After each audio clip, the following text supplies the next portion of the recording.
Hello, my name is Brittany Martin. I'm founder and executive director of AbleThrive.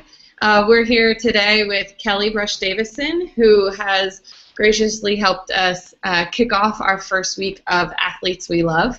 Kelly, I just wanted to ask you first, what made you fall in love with sports? I've been doing sports my whole life. I was raised doing sports. That was sort of what my family was based around. Both my parents were big into sports, so that's what we did for fun when we were growing up as kids, and that's then that was just sort of our lifestyle. When I went in high school, I played a sport every season, and then when I went to college, I was on I ski race as my main sport.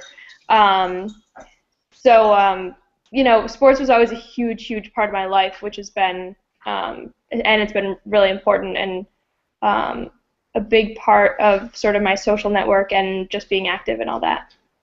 So did any of that change, or how was that affected after you were paralyzed? Well, after I got hurt when I was actually ski racing.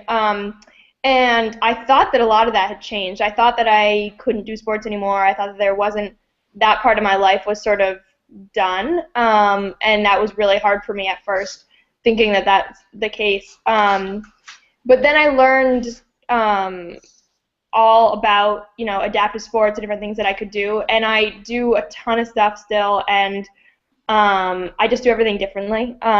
Everything's a little bit different now than it was before, but other than that, I still do a ton of sports, and I still feel like I'm just as active as I was before, and I'm able to hang out with friends and be with family and things like that, doing sports the same way that I did before.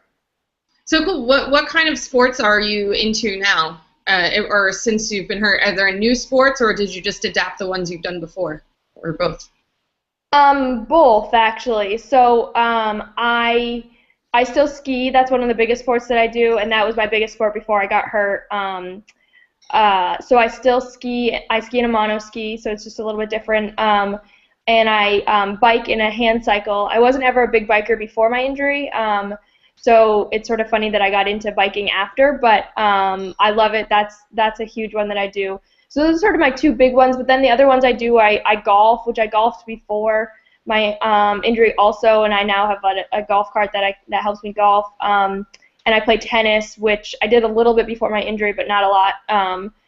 So those are sort of my big ones that I do, and all of them, for the most part, I can do with people who are able-bodied also. So that's been a lot of fun. So playing golf and playing tennis and skiing, all of those I do with people who are doing it standing up, but I'm doing it a little bit differently, but I'm still doing it right alongside them. Cool. And did you face any kinds of judgments or obstacles for people underestimating what you might be capable of? I think probably, and I mean, definitely people don't know necessarily what I can do in a lot of situations, and what ends up happening is, especially when I go skiing, if I go down a certain trail that's a hard trail or something, people are surprised that I can do that, or I get to the bottom and they're like, "Wow, that was awesome," or whatever. People who don't know me, and so I think it's a lot of just sort of perception on what you're able to do. So it's more that people don't realize that I, can go down any trail, or I can play golf on the same golf courses and that kind of thing. And it's mostly that their perception, and I feel like the biggest way that I can change that is just by doing it and going for it and showing people that I'm doing it, and I can, and it doesn't change anything just because I'm doing it a little bit differently. And I think that's sort of the best way that I've gotten around that. Have you ever competed in adapted sports at all, or do you compete in any now, or did you before? So before I got injured, I played sports for my high school, and then in college I ski raced. So I was a ski racer, and I skied for my college, which was Division I. So I competed then, but then after, I have done only a little bit of competing in hand cycling. For skiing, I mostly just want to go ski and have fun. That's what sort of all my family and friends are doing now, so that's what I want to do. I don't really care that much about racing anymore. But I've done a few marathons in my hand cycle, which has been a lot of fun and definitely a great experience, and kind of nice to have that competitive side too. And I did Boston a couple of years ago, which was really fun because that's such a great marathon. So yeah, so that's been fun. You say just a couple marathons like it's no big deal to do. They're usually characterized as pretty tough, so that's really awesome. Yeah. And I think you're being a little modest because I think you did pretty well in the Boston Marathon. Am I right? Yeah, I did. I won my division, so that was good. It was a pretty small division, but still I won it, so that was cool. That was fun. All right, I knew that little tidbit, so I didn't want you to get away without sharing that with everybody. Yeah, that was definitely good. It was a good day for me. Do you have any sports that you'd like to try that you haven't tried yet? There's a couple. I've always wanted to do water skiing, and I know that you can. I have some friends that have a water ski that they do. It's like a sit water ski, and they've asked me if I want to do it, and I've just never been able to get it done. But I'd love to try that. I think that'd be really fun. I water skied as a kid growing up, and I loved it. So I'd love to try that again at some point. So I think I'll do that eventually, but I gotta find the time. You'll just have to let us know how that goes. I'd love to hear. And do you have any other kinds of hobbies or interests that you do, or are they mostly surrounding sports? Honestly, it's mostly surrounding sports. It's really funny because that's just sort of what my family is like. My parents do sports all day long, and that's sort of what they're both almost retired at this point, and they play golf and ski every day. So, that's obviously different seasons, but that's sort of how I was raised. Just like sports is what it is. I work. I have a full-time job also, so I'm a nurse practitioner, so I do that. But then all my recreation and everything else is all sports. Well, I actually wanted to ask you a little about your professional life. So, you said you're a nurse practitioner. What made you want to become a nurse practitioner? So it definitely sort of came out of my injury a little bit. Growing up, I wanted to be a doctor or nurse. Actually, I didn't really know which one, but I wanted to work in healthcare. And then I sort of went to college and found a different path and decided on other things. But after my injury, I realized that there was a lot more that I wanted to do, and being involved in healthcare was really important to me.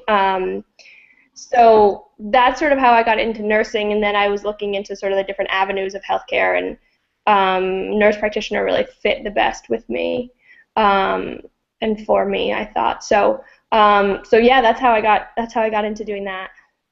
And did you face any kinds of obstacles, or similar to what you experienced with sports where people didn't realize what you'd be capable of? Did you face that again professionally, or were you expecting it or ready for it? I think a big part of it was when I went back to school. So I'd already gone to college for something else other than nursing. So then I was going back to grad school to be a nurse practitioner. And once I got accepted to grad school and decided to go to the one that I went to, it was the biggest thing was talking with the school and figuring out how to make it work. Because there are a lot of things that are different and that are harder for me to do in certain ways. But the biggest thing that I took away from it, and everybody at my school took away from it, was that I just need to figure out a different way to do it. I had really, really great people helping me with that, and they were really supportive and really willing to adapt anything for me.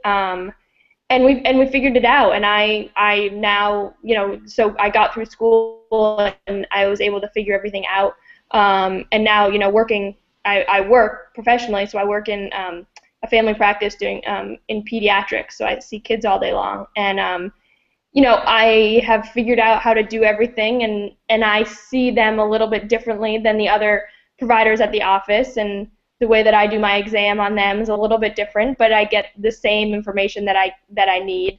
And it's certainly, it's funny to see them, both the parents and the kids, react to me in a chair, and how they perceive what I am going to do or what I can do. And for the most part, nobody really. Not that they don't say anything. People ask me all the time why I'm in a chair, but I don't find that there's any sort of negative connotations at all that I get from people. So that's really nice. At least not that I hear. I guess I know. Who knows? But yeah, it's been really interesting to see it all come out and realize that I can do it all. So that's great. I'm also glad to hear you don't get the negative input, but I'm sure you do your job really well, so they wouldn't really have much to say. So what about just some kind of fun fact about you that doesn't typically come out when you talk about your work or school or sports? Any kind of fun fact about you that people might not know that you're willing to share?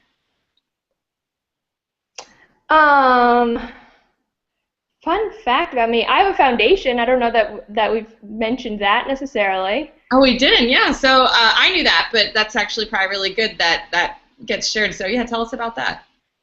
So I started this foundation. It's called the Kelly Brush Foundation. I've since been married, so that's why I'm Kelly Brush Davisson now. But the Kelly Brush Foundation, and I started it right after I got hurt. We basically do two things. We provide grants, and to improve ski racing safety, because my accident really shouldn't have happened. There was just a big lack of safety fencing and protection on the course when I got hurt. So we wanted to try to change that culture and change sort of what was going on in the sport of ski racing. So we provide grants for ski racing safety, and then the other big one that we do is we provide grants to people with spinal cord injuries for adaptive sports equipment.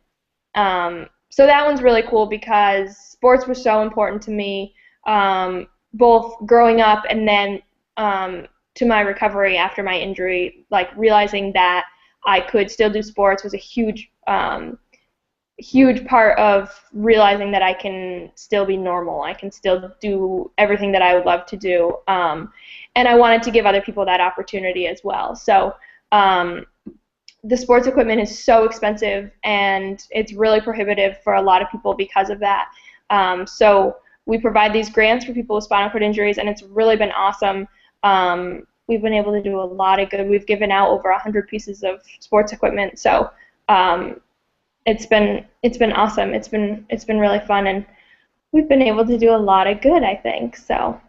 Well, that's awesome. And that is, are you still active in the foundation, or since you're working otherwise, it's still going on though, right? Yeah. So yeah, we still have the foundation. We have 2 people that work for our foundation that are both sort of part-time, but they basically run it. And me and my husband and my dad mostly, and sort of my other family members, but mostly my husband, myself, and my dad are sort of the strategic heads of it. Also, we have a weekly meeting about it, and I'm still really involved, but I don't do sort of the day-to-day stuff. And then we have a board also that does a lot of the strategic planning and does all our grant reviews and that kind of thing. So yeah, so it's definitely, we're moving on to bigger and bigger things every year. We're raising more and more money. So it's been a lot of fun. It's been amazing to watch it grow, and starting, from this tiny little thing that we just had this idea when I was, still in the hospital and rehab, and it's been amazing to see how much it's been able to grow. So you mentioned, yeah, that sounds great. And I'll share a link to your foundation on the video, the interview description. Sure. But you mentioned, having the motivation or knowing that you were able to keep going, and what made the difference? What gave you that motivation to push through rehab and to get after all these things that so many people in similar situations might not see as a possibility? The biggest thing for me was that, honestly, the biggest thing for me was getting back to sports and realizing that I could still be active. Showed me that I could still be the same person that I was before my injury. Did someone show you that, or did you just have an idea that you were gonna what, or? So both, I guess. When I was in rehab, I learned, I got told about a bunch of different adaptive sports that were out there. So that was a big part of it. I also had a girl who came and visited me who was like a friend of a friend, nobody that I knew before, but she was like a 12-time gold medalist in the Paralympics in skiing, and she came and visited me when I was still in the hospital, and she was telling me about everything that she had done, and it really opened my eyes to what I could do. And then basically, I basically got to the point where I was like, well, this is what I was dealt with. This is what happened to me, and I might as well just keep living and keep doing the things that I love. It's otherwise, there's so much that I can still do. I might as well still do it. That's awesome. And kind of along those lines, kind of the last question I have for you is, just for anybody who might end up watching this who identifies with you or has a similar situation, what advice would you have to help someone get on that path, maybe even if they don't have someone coming in to show them or visiting them, or what would you say would be good advice? I always talk about looking at the things you can do versus the things that you can't do. That's sort of the biggest thing that I do in my everyday life. There's just no sense in thinking about and dwelling on all these things that I can't do. There's so many things that I can do. I might as well just think about those things. And that's sort of the, I think that's just my personality to do that, and I think that's how I just sort of approached my injury and everything that went along with it. It's worked really well for me, and I've talked to a lot of other people about it as well, and there are always, always, always things that you can do. And it's just finding those things and, enjoying those things rather than worrying about the things that you can't do anymore. Well said. Yeah, I think that's for us with AbleThrive, that's kind of what we're trying to unite as well, is that idea that it's just a matter of figuring out what each of us is capable of. Yeah, it's great. I think it's a great message. So. Well, awesome. Cool. Well, I just want to thank you again for taking the time to chat with us. I want everyone who's watching now or will be watching to check out Kelly's foundation. We'll put a link in the description. And otherwise, Kelly, thank you so much. Yeah, thanks for having me. This is awesome. You're the official. You kicked off our Athletes We Love with your picture this week, and now we got this interview, so we are better for having you with us. So thank you. Perfect. Yeah, no problem. Thank you.